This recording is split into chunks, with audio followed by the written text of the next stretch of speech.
Bible చెప్పినటువంటి formula ఏంటో చెప్పమంటారా?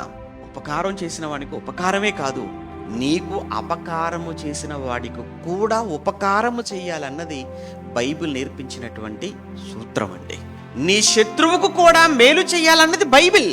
మనం మేలు చేసిన వాడికి మేలు చేయలేకపోతున్నాం, కీడు చేసిన వాడికి మేలు చేసి ఆ స్థాయికి, ఆ లెవెల్కి మనం ఎప్పుడు వెళ్ళాలి? పాయింట్ అర్థమైందా?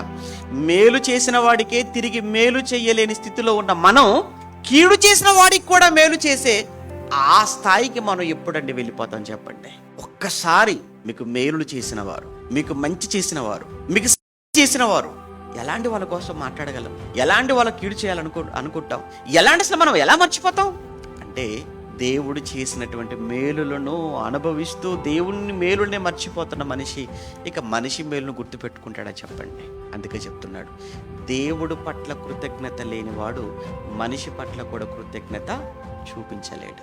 దేవుడు పట్ల కృతజ్ఞత కలిగిన వాడు మనుషుల పట్ల కూడా కృతజ్ఞత కలిగి ఉంటాడు. మీరు మనుషులకు చేస్తున్నారనుకుంటున్నారు కీడు, మీరు చేసేది మనుషులకు కాదు, దేవునికే కీడు చేస్తున్నారు.